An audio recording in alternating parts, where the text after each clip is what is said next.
চোপড়ার দিকে নজর রাখবো, তার কারণ ভোটের ঠিক আগে আগেই চোপড়া আবারও বিতর্কের মুখে। এই মুহূর্তে ভোটের মুখে আবারও বিতর্কে চোপড়া। তৃণমূল নেতার টাকা বিলির ভিডিও ভাইরাল হয়ে গিয়েছে। সেই ভিডিও দেখা যাচ্ছে একজন তৃণমূল নেতার হাতে 500 টাকার নোটের বান্ডিল, সেই ছবি আপনারা দেখছেন। এই ভিডিও সত্যতা টিভি9 মামলায় যাচাই করেনি, কিন্তু এই মুহূর্তে সেই ছবিতে যেটা দেখতে পাওয়া যাচ্ছে, আরো একবার আমরা একটু বড় করে দেখি।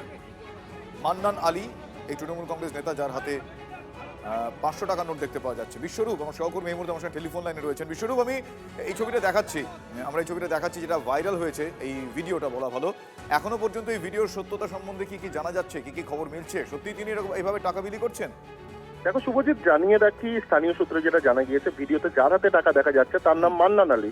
অভিযোগ, তিনি নিজে প্রথমে এই ভিডিওটি নিজের ফেসবুক প্রোফাইল থেকে পোস্ট করেছিলেন, যদিও পরবর্তীতে সেই পোস্টটি তিনি মুছে দেন। মান্নান আলীকে আমি একাধিকবার ফোন করেছিলাম, কিন্তু তিনি ফোন তোলেননি। এদিকে জানা গেছে গতকাল তৃণমূল প্রার্থী হামিদুর রহমানের উপস্থিতিতে তারই এলাকায় একটি বাইক মিছিলের আয়োজন করা হয়েছিল। ভাইরাল হওয়া ভিডিওতে সেই মিছিল শুরুর আগের মুহূর্তেই, মানে এই ভিডিওটা সেই মিছিল শুরুর আগের মুহূর্ত বলে দাবি করা হচ্ছে। দেখো, এ বিষয়ে চোপড়ার তৃণমূল প্রার্থী হামিদুর রহমানকে আমি ফোন করেছিলাম। তিনি বলেছেন আমার নাকি কোনো খেয়ে দেয়ে কাজ নেই।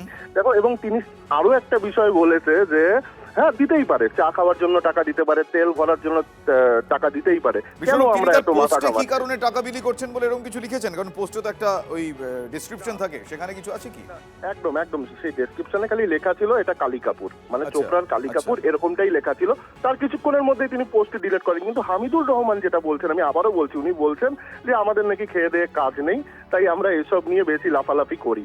এবং উনি এটা স্বীকারও করে নিয়েছেন যে টাকা দিতে পারেন, চা খাওয়ার জন্য টাকা দিতে পারেন, খাবার খাওয়ার জন্য টাকা দিতে পারেন, বা তেল ভরার জন্য টাকা দিতে পারেন। এতে এত মাতামাতি করার কি আছে সাংবাদিকদের? বুঝতে পেরেছি, ধন্যবাদ বিশ্বরূপ। গ্রাম পঞ্চায়েতের মেম্বার মান্নান নোট ওর বুথের লোকজন দিয়েছিল, ওদেরকে সবার হাতে দিচ্ছে কথা। ও নিজের লোকজন এসে চা পানির জন্য, মোটর সাইকেলের তেল ফেলের জন্য দিতে পারেনি। যে আপনারা তো খালি ছাবে বেড়াচ্ছেন, কোন কিছু কাজ পান না। একটা বুথের ছেলে, একটা বুথের লোক দিতে পারে। কোনো এমএলএ দিয়েছে, এমপি দিয়েছে, কোনো বড় নেতা দিয়েছে। টাকার বিনিময়ে ভোট কিনে বা জনগণকে আনতে হচ্ছে মিটিংয়ে, জনসংযোগ করার জন্য। কারণ হচ্ছে ওর কাছে আর জনগণ নেই।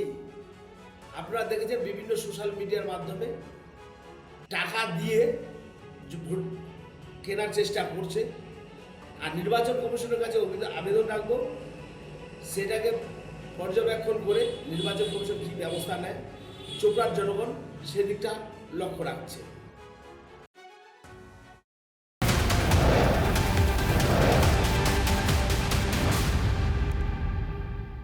প্রচারে বেরিয়ে ক্ষোভের মুখে ময়নার তৃণমূল কংগ্রেস প্রার্থী চন্দন মণ্ডল, তার নাম। প্রার্থীকে ঘিরে চোর চোর স্লোগান তোলেন বাসিন্দারা।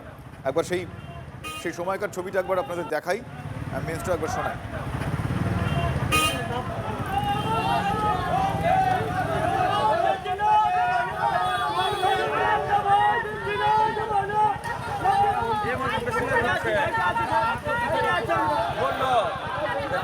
কেন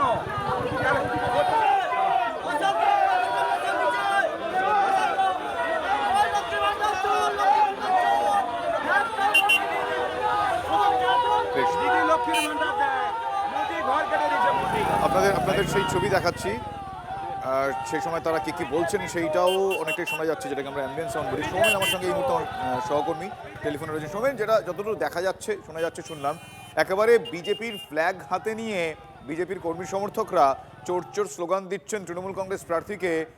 এই সময় দাঁড়িয়ে যে ছবি দেখতে পাওয়া যাচ্ছে, আমি একটু বর্ণনা চাইবো, কি বলছেন তারা এবং কি কথোপকথন হলো তাদের মধ্যে?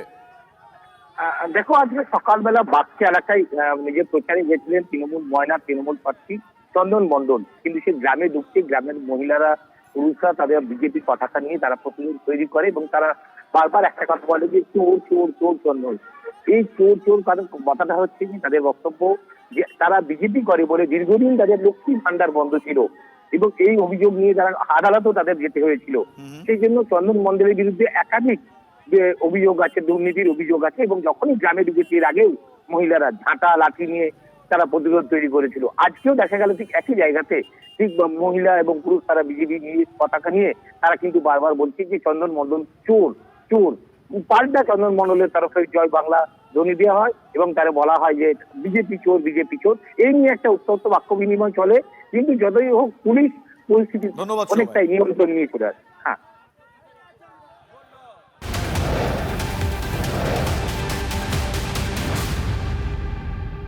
অন্যদিকে ভোটবঙ্গে গোসাবায় শুট আউটের ঘটনা ঘটল, মানে গুলি চলাচলি হলো।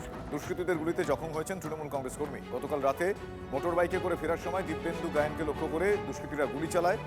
তার ডান পায়ে গুলি লেগেছে বলে জানা যাচ্ছে। দিব্যেন্দুর বাইকে পিছনে বসেছিলেন, বাইক চালাচ্ছিলেন তৃণমূল কংগ্রেসের একজন বুথ সভাপতি, যার নাম পলাশ মণ্ডল।